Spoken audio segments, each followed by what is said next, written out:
Bacaan diambil dari kitab Keluaran tentang peraturan-peraturan yang ditetapkan pada zaman Musa dan bangsa Israel. Diambil dari kitab Keluaran bab 21 hingga bab 25.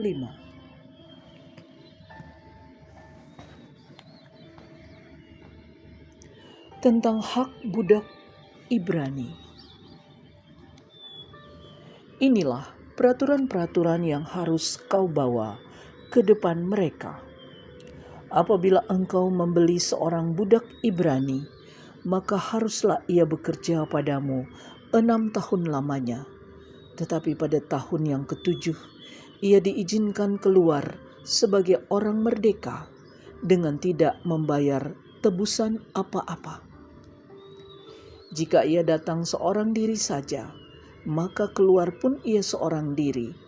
Jika ia mempunyai istri, maka istrinya itu diizinkan keluar bersama-sama dengan dia. Jika tuannya memberikan kepadanya seorang istri dan perempuan itu melahirkan anak-anak lelaki atau perempuan, maka perempuan itu dengan anak-anaknya tetap menjadi kepunyaan tuannya, dan budak laki-laki itu harus keluar seorang diri. Tetapi jika budak itu dengan sungguh-sungguh berkata, "Aku cinta kepada tuanku, kepada istriku dan kepada anak-anakku, aku tidak mau keluar sebagai orang merdeka," maka haruslah tuannya itu membawanya menghadap Allah, lalu membawanya ke pintu atau ke tiang pintu, dan tuannya itu menusuk telinganya dengan penusuk, dan budak itu bekerja pada tuannya untuk seumur hidup.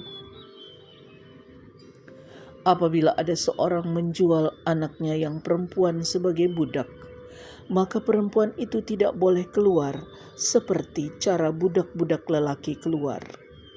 Jika perempuan itu tidak disukai tuannya yang telah menyediakannya bagi dirinya sendiri, maka haruslah tuannya itu mengizinkan ia ditebus. Tuannya itu tidak berhak untuk menjualnya kepada bangsa asing karena ia memungkiri janjinya kepada perempuan itu. Jika tuannya itu menyediakannya bagi anaknya laki-laki, maka haruslah tuannya itu memperlakukannya seperti anak-anak perempuan berhak diperlakukan. Jika tuannya itu mengambil perempuan lain, ia tidak boleh mengurangi makanan perempuan itu, pakaiannya, dan persetubuhan dengan dia. Jika tuannya itu tidak melakukan ketiga hal itu kepadanya, maka perempuan itu harus diizinkan keluar dengan tidak membayar uang tebusan apa-apa. Peraturan tentang jaminan nyawa sesama manusia. Siapa yang memukul seseorang sehingga mati, pastilah ia dihukum mati. Tetapi jika pembunuhan itu tidak disengaja, melainkan tangannya ditentukan Allah melakukan itu, maka aku akan menunjukkan bagimu suatu tempat kemana ia dapat lari. Tetapi apabila seseorang berlaku angkara terhadap sesamanya, hingga ia membunuhnya dengan tipu daya, maka engkau harus mengambil orang itu dan mesbahku, supaya ia mati dibunuh. Siapa yang memukul ayahnya atau ibunya, pastilah ia dihukum mati. Siapa yang menculik seorang manusia, baik ia telah menjualnya, baik orang itu masih terdapat padanya, ia pasti dihukum mati. Siapa yang mengutuki ayahnya atau ibunya, ia pasti dihukum mati. Apabila ada orang bertengkar dan yang seorang memukul yang lain dengan batu atau dengan tinjunya, sehingga yang lain itu memang tidak mati, tetapi terpaksa berbaring di tempat tidur, maka orang yang memukul itu bebas dari hukuman. Jika yang lain itu dapat bangkit lagi dan dapat berjalan di luar dengan memakai tongkat, hanya ia harus membayar kerugian orang yang lain itu karena terpaksa menganggur dan menanggung pengobatannya sampai sembuh. Apabila seseorang memukul budaknya laki-laki atau perempuan dengan tongkat sehingga mati. Karena pukulan itu pastilah budak itu dibalaskan. Hanya jika budak itu masih hidup sehari dua, maka janganlah dituntut belanya, sebab budak itu adalah miliknya sendiri. Apabila ada orang berkelahi dan seorang dari mereka tertumbuk kepada seorang perempuan yang sedang mengandung, sehingga keguguran kandungan, tetapi tidak mendapat kecelakaan yang membawa maut, maka pastilah ia didenda sebanyak yang dikenakan oleh suami perempuan itu kepadanya, dan ia harus membayarnya menurut putusan hakim. Tetapi jika perempuan itu mendapat kecelakaan yang membawa maut, maka engkau harus memberikan nyawa ganti nyawa, mata ganti mata, gigi ganti gigi, tangan ganti tangan, kaki ganti kaki, lecur ganti lecur, luka ganti luka, bengkak ganti bengkak. Apabila seseorang memukul mata budaknya laki-laki atau mata budaknya perempuan dan merusaknya, maka ia harus melepaskan budak itu sebagai orang merdeka pengganti kerusakan matanya itu. Dan jika ia menumbuk sampai tanggal gigi budaknya laki-laki atau gigi budaknya perempuan, maka ia harus melepaskan budak itu sebagai orang merdeka pengganti kehilangan giginya itu. Apabila seekor lembu menanduk seorang laki-laki atau perempuan sehingga mati, maka pastilah lembu itu dilempari mati dengan batu dan dagingnya tidak boleh dimakan, tetapi pemilik lembu itu bebas dari hukuman. Tetapi jika lembu itu sejak dahulu telah sering menanduk dan pemiliknya telah diperingatkan tetapi tidak mau menjaganya, kemudian lembu itu menanduk mati seorang laki-laki atau perempuan, maka lembu itu harus dilempari mati dengan batu, tetapi pemiliknya pun harus dihukum mati. Jika dibebankan kepadanya uang pendamaian, maka haruslah dibayarnya segala yang dibebankan kepadanya itu sebagai tebusan nyawanya. Kalau ditanduknya seorang anak laki-laki atau perempuan, maka pemiliknya harus diperlakukan menurut peraturan itu juga. Tetapi jika lembu itu menanduk seorang budak laki-laki atau perempuan, maka pemiliknya harus membayar 30 shikal perak kepada tuan budak itu, dan lembu itu harus dilempari mati dengan batu. Apabila seseorang membuka sumur atau apabila seseorang menggali sumur dengan tidak menutupnya dan seekor lembu atau keledai jatuh ke dalamnya, maka pemilik sumur itu harus membayar ganti kerugian. Ia harus mengganti harga binatang itu dengan uang kepada pemiliknya, tetapi binatang yang mati itu menjadi kepunyaannya. Apabila lembu seseorang menanduk lembu orang lain sehingga mati, maka lembu yang hidup itu harus dijual. Uangnya dibagi dan binatang yang mati itu pun harus dibagi juga. Tetapi jikalau lembu itu terkenal telah sering menanduk sejak dahulu, dan walaupun demikian pemiliknya tidak mau menjaganya, maka ia harus membayar ganti kerugian sepenuhnya, lembu ganti lembu, tetapi binatang yang mati itu menjadi kepunyaannya.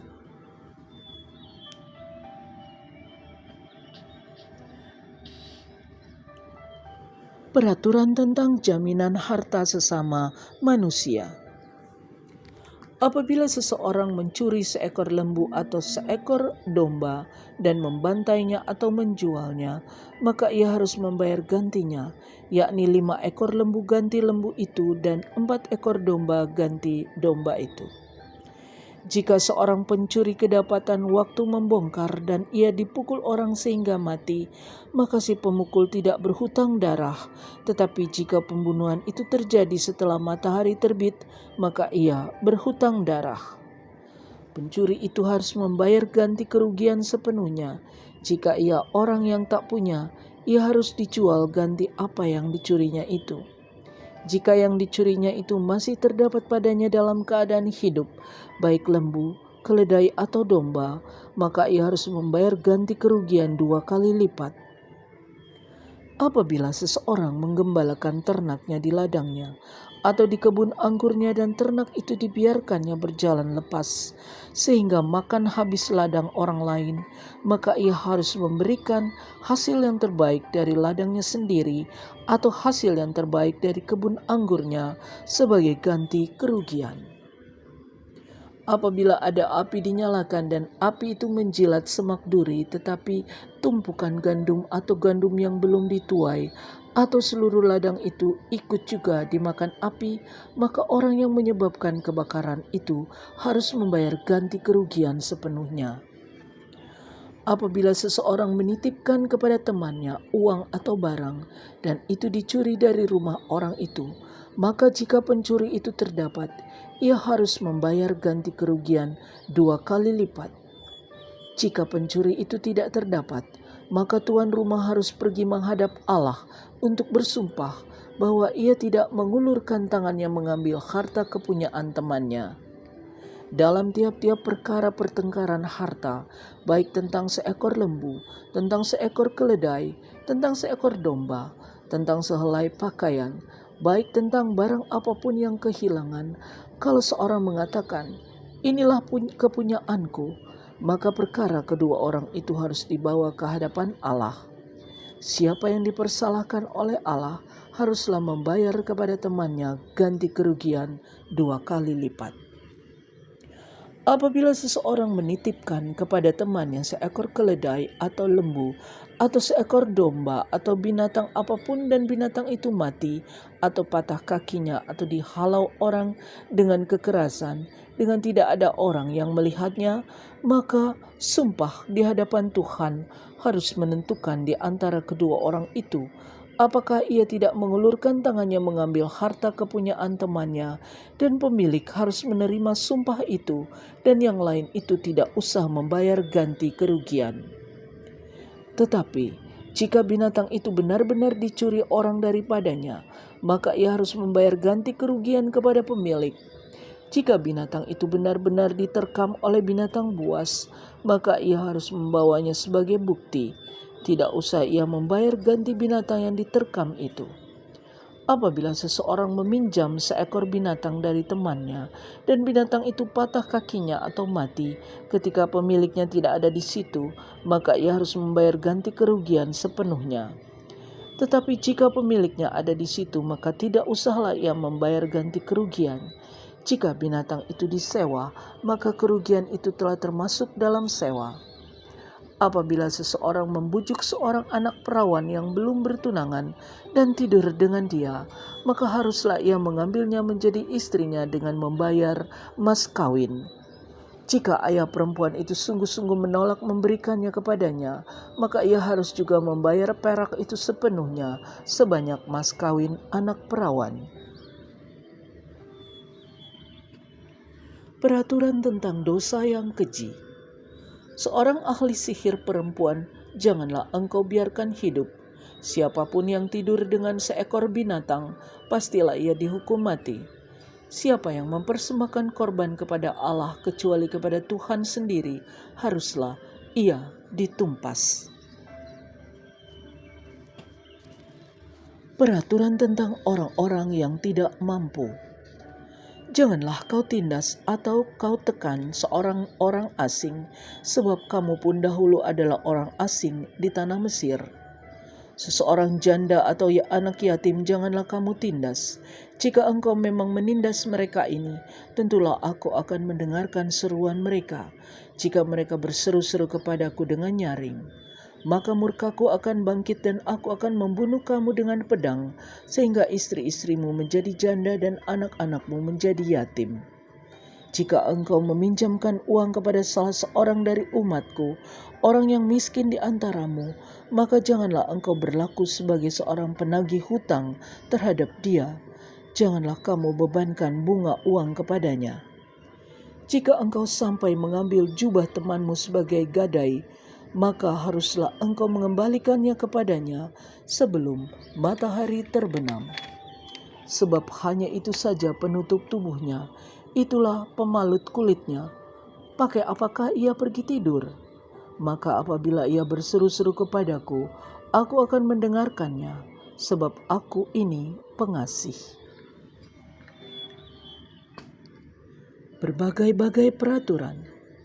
Janganlah engkau mengutuki Allah dan janganlah engkau menyumpahi seorang pemuka di tengah-tengah bangsamu. Janganlah lalai mempersembahkan hasil gandummu dan hasil anggurmu. Yang sulung dari anak-anakmu lelaki haruslah kau persembahkan kepadaku. Demikian juga harus kau perbuat dengan lembu sapimu dan dengan kambing dombamu. 7 hari lamanya anak-anak binatang itu harus tinggal pada induknya. Tetapi pada hari yang ke-8 haruslah kau persembahkan binatang-binatang itu kepadaku. Haruslah kamu menjadi orang-orang kudus bagiku. Daging ternak yang diterkam di padang oleh binatang buas janganlah kamu makan, tetapi haruslah kamu lemparkan kepada anjing.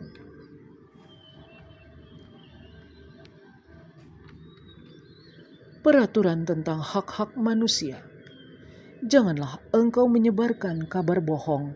Janganlah engkau membantu orang yang bersalah dengan menjadi saksi yang tidak benar.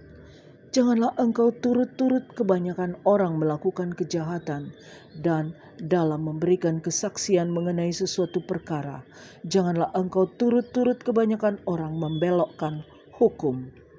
Juga janganlah memihak kepada orang miskin dalam perkaranya. Apabila engkau melihat lembu musuhmu atau keledainya yang sesat, maka segeralah kau kembalikan binatang itu. Apabila engkau melihat rebah keledai musuhmu karena berat bebannya, maka janganlah engkau enggan menolongnya. Haruslah engkau rela menolong dia dengan membongkar muatan keledainya. Janganlah engkau memperkosa hak orang miskin di antaramu dalam perkaranya. Haruslah kau jauhkan dirimu dari perkara dusta. Orang yang tidak bersalah dan orang yang benar tidak boleh kau bunuh, sebab aku tidak akan membenarkan orang yang bersalah. Suap janganlah kau terima, sebab suap membuat buta mata orang-orang yang melihat dan memutarbalikkan perkara orang-orang benar. Orang asing janganlah kamu tekan karena kamu sendiri telah mengenal keadaan jiwa orang asing, sebab kamu pun dahulu adalah orang asing di tanah Mesir. 6 tahunlah lamanya engkau menabur di tanahmu dan mengumpulkan hasilnya. Tetapi pada tahun ke-7 haruslah engkau membiarkannya dan meninggalkannya begitu saja, supaya orang miskin di antara bangsamu dapat makan, dan apa yang ditinggalkan mereka haruslah dibiarkan dimakan binatang hutan. Demikian juga kau lakukan dengan kebun anggurmu dan kebun zaitunmu. 6 harilah lamanya engkau melakukan pekerjaanmu, tetapi pada hari ke-7 haruslah engkau berhenti, supaya lembu dan keledaimu tidak bekerja dan supaya anak budakmu perempuan dan orang asing melepaskan lelah. Dalam segala hal yang kufirmankan kepadamu, haruslah kamu berawas-awas. Nama Allah lain janganlah kamu panggil, janganlah nama itu kedengaran dari mulutmu. Peraturan tentang kebaktian dan hari-hari raya. 3 kali setahun haruslah engkau mengadakan perayaan bagiku. Hari raya roti tidak beragi haruslah kau pelihara.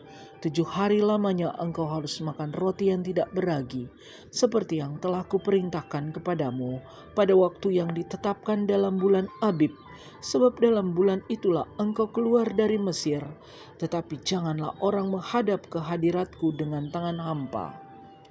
Kau peliharalah juga hari raya menuai, yakni menuai buah bungaran dari hasil usahamu menabur di ladang. Demikian juga hari raya pengumpulan hasil pada akhir tahun, apabila engkau mengumpulkan hasil usahamu dari ladang. 3 kali setahun, semua orangmu yang laki-laki harus menghadap ke hadirat Tuhanmu, Tuhan. Janganlah kau persembahkan darah korban sembelihan yang kepadaku beserta sesuatu yang beragi, dan janganlah lemak korban dari hari rayaku bermalam sampai pagi. Yang terbaik dari buah bungaran hasil tanahmu haruslah kau bawa ke dalam rumah Tuhan Allahmu. Janganlah kau masak anak kambing dalam susu induknya. Janji dan teguran kepada Israel. Sesungguhnya aku mengutus seorang malaikat berjalan di depanmu untuk melindungi engkau di jalan dan untuk membawa engkau ke tempat yang telah kusediakan. Jagalah dirimu di hadapannya dan dengarkanlah perkataannya. Janganlah engkau mendurhaka kepadanya, sebab pelanggaranmu tidak akan diampuninya, sebab namaku ada di dalam dia. Tetapi jika engkau sungguh-sungguh mendengarkan perkataannya dan melakukan segala yang kufirmankan, maka aku akan memusuhi musuhmu dan melawan lawanmu. Sebab malaikatku akan berjalan di depanmu dan membawa engkau kepada orang Amori, orang Het, orang Feris, orang Kanaan, orang Hewi, dan orang Yebus, dan aku akan melenyapkan mereka. Janganlah engkau sujud menyembah kepada Allah mereka atau beribadah kepadanya. Dan janganlah engkau meniru perbuatan mereka, tetapi haruslah engkau memusnahkan sama sekali patung-patung berhala buatan mereka, dan tugu-tugu berhala mereka haruslah kau remukkan sama sekali.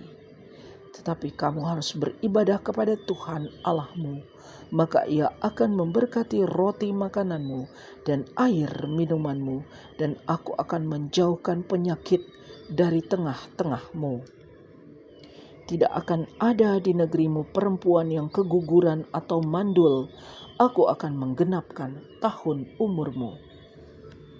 Kengerian terhadap aku akan kukirimkan mendahului engkau.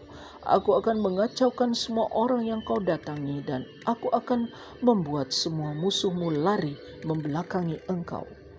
Lagi, aku akan melepaskan tabuhan mendahului engkau, sehingga binatang-binatang itu menghalau orang Hewi, orang Kanaan, dan orang Het itu dari depanmu. Aku tidak akan menghalau mereka dari depanmu dalam 1 tahun, supaya negeri itu jangan menjadi sepi dan segala binatang hutan jangan bertambah banyak melebihi engkau. Sedikit demi sedikit aku akan menghalau mereka dari depanmu, sampai engkau beranak cucu sedemikian, sehingga engkau dapat memiliki negeri itu. Aku akan menentukan batas daerahmu dari Laut Teberau sampai Laut Filistin, dan dari padang gurun sampai sungai Efrat.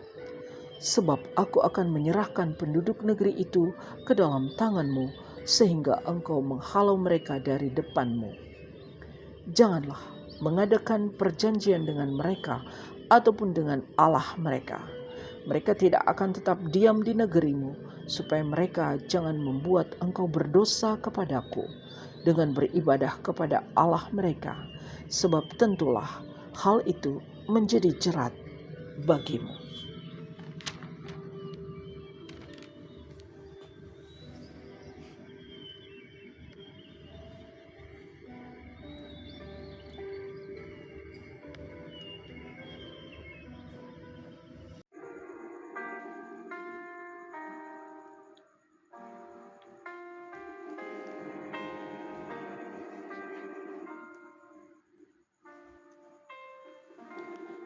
Upacara pengikatan perjanjian antara Tuhan dengan bangsa Israel. Berfirmanlah Ia kepada Musa, "Naiklah menghadap Tuhan, engkau dan Harun, Nadab dan Abihu, dan 70 orang dari para tua-tua Israel, dan sujudlah kamu menyembah dari jauh." Hanya Musa sendirilah yang mendekat kepada Tuhan, tetapi mereka itu tidak boleh mendekat, dan bangsa itu tidak boleh naik bersama-sama dengan dia. Lalu datanglah Musa dan memberitahukan kepada bangsa itu segala firman Tuhan dan segala peraturan itu. Maka seluruh bangsa itu menjawab serentak, "Segala firman yang telah diucapkan Tuhan itu akan kami lakukan."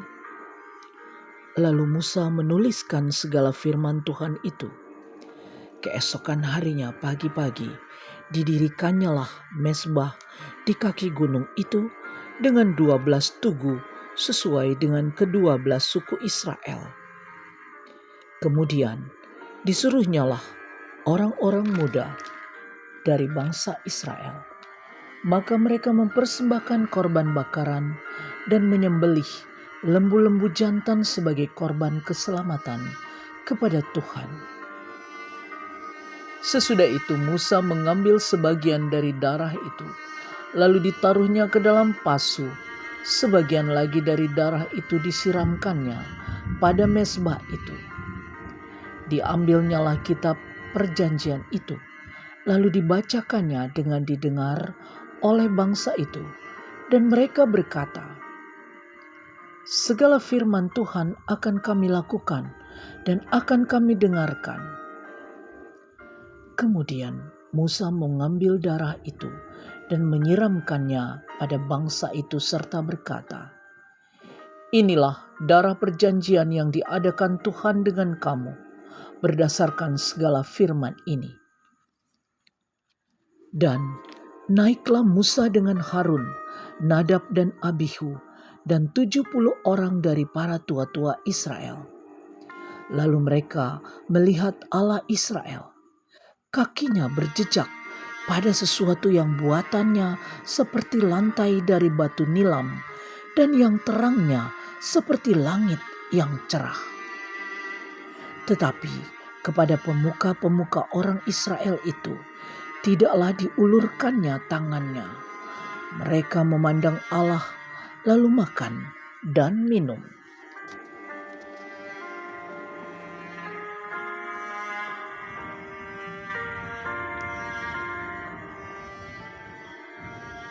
Musa di Gunung Sinai. Tuhan berfirman kepada Musa, "Naiklah menghadap aku ke atas gunung dan tinggallah di sana. Maka aku akan memberikan kepadamu loh batu, yakni hukum dan perintah yang telah kutuliskan untuk diajarkan kepada mereka." Lalu bangunlah Musa dengan Yosua abdinya. Maka naiklah Musa ke atas gunung Allah itu. Tetapi kepada para tua-tua itu ia berkata, "Tinggallah di sini menunggu kami, sampai kami kembali lagi kepadamu. Bukankah Harun dan Hur ada bersama-sama dengan kamu? Siapa yang ada perkaranya, datanglah kepada mereka." Maka Musa mendaki gunung dan awan itu menutupinya. Kemudian Tuhan diam di atas gunung Sinai, dan awan itu menutupinya 6 hari lamanya. Pada hari ke-7 dipanggilnyalah Musa dari tengah-tengah awan itu. Tampaknya kemuliaan Tuhan sebagai api yang menghanguskan di puncak gunung itu pada pemandangan orang Israel. Masuklah Musa ke tengah-tengah awan itu dengan mendaki gunung itu. Lalu tinggallah ia di atas gunung itu 40 hari dan 40 malam lamanya.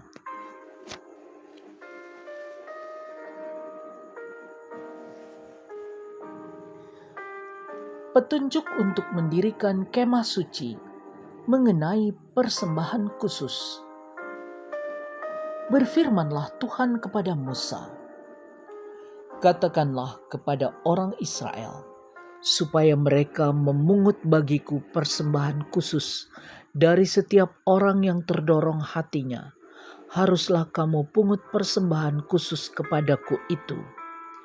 Inilah persembahan khusus yang harus kamu pungut dari mereka: emas, perak, tembaga, kain ungu tua, kain ungu muda, kain kirmizi, lenan halus, bulu kambing, kulit domba jantan yang diwarnai merah, kulit lumba-lumba, dan kayu penaga, minyak untuk lampu, rempah-rempah untuk minyak urapan, dan untuk ukupan dari wangi-wangian, permata krisoporas, dan permata tatahan untuk baju efod dan untuk tutup dada.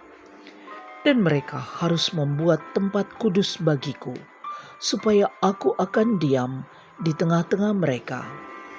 Menurut segala apa yang kutunjukkan kepadamu sebagai contoh kemah suci dan sebagai contoh segala perabotannya, demikianlah harus kamu membuatnya.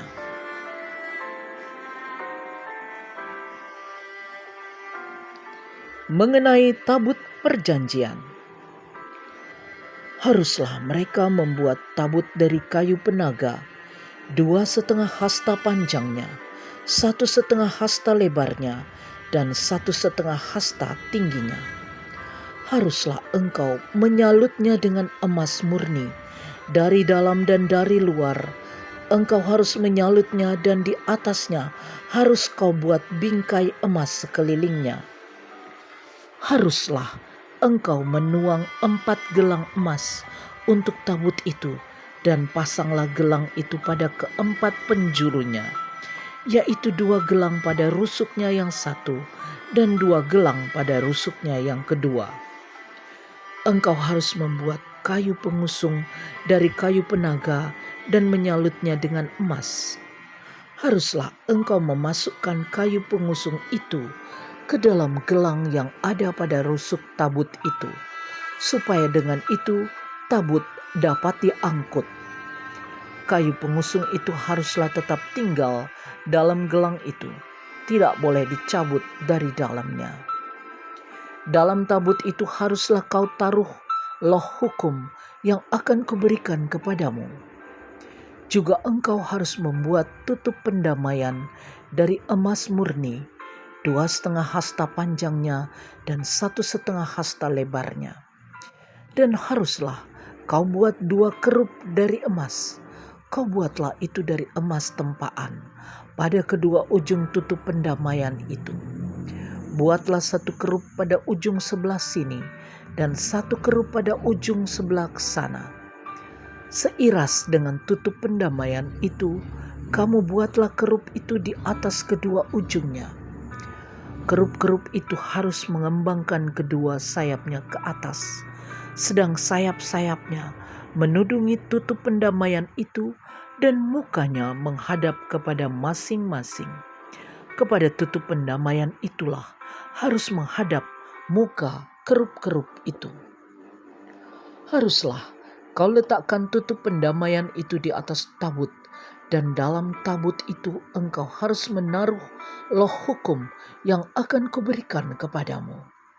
Dan di sanalah aku akan bertemu dengan engkau, dan dari atas tutup pendamaian itu, dari antara kedua kerup yang di atas tabut hukum itu, aku akan berbicara dengan engkau tentang segala sesuatu yang akan kuperintahkan kepadamu untuk disampaikan kepada orang Israel.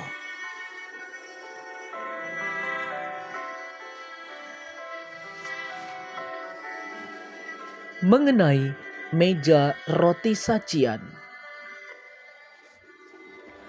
lagi haruslah engkau membuat meja dari kayu penaga, 2 hasta panjangnya, 1 hasta lebarnya, dan 1,5 hasta tingginya.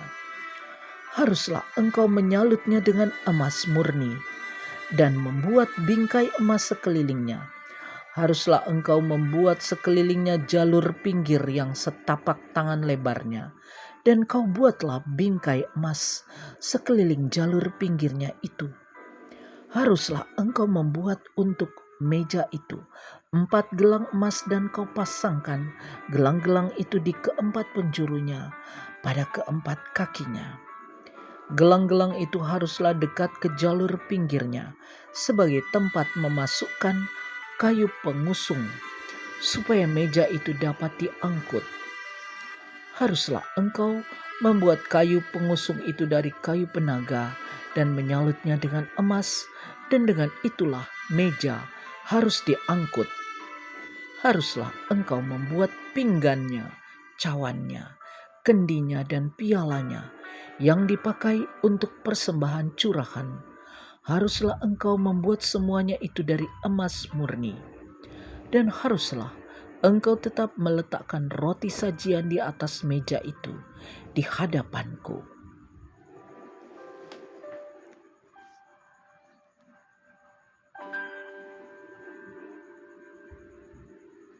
Mengenai kandil, haruslah engkau membuat kandil dari emas murni. Dari emas tempaan harus kandil itu dibuat, baik kakinya, baik batangnya. kelopaknya dengan tombolnya dan kembangnya haruslah seiras dengan kandil itu. 6 cabang harus timbul dari sisinya, 3 cabang kandil itu dari sisi yang satu dan 3 cabang dari sisi yang lain.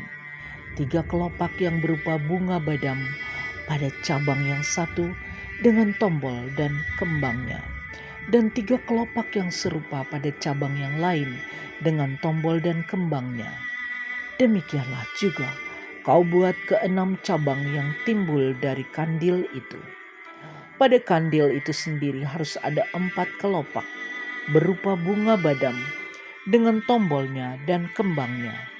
Juga harus ada 1 tombol di bawah sepasang cabang yang pertama yang timbul dari kandil itu, dan 1 tombol di bawah yang kedua, dan 1 tombol di bawah yang ketiga. Demikianlah juga kau buat ke-6 cabang yang timbul dari kandil itu. Tombol dan cabang itu harus timbul dari kandil itu, dan semuanya itu haruslah dibuat dari sepotong emas tempaan yang murni.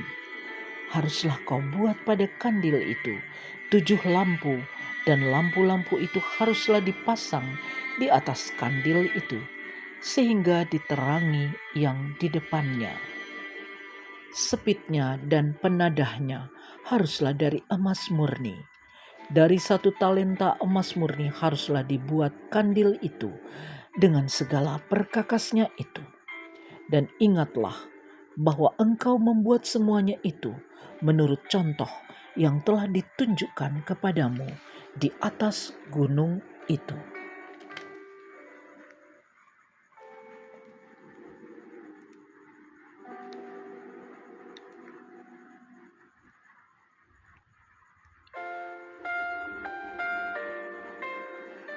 Demikianlah sabda Tuhan. Syukur kepada Allah.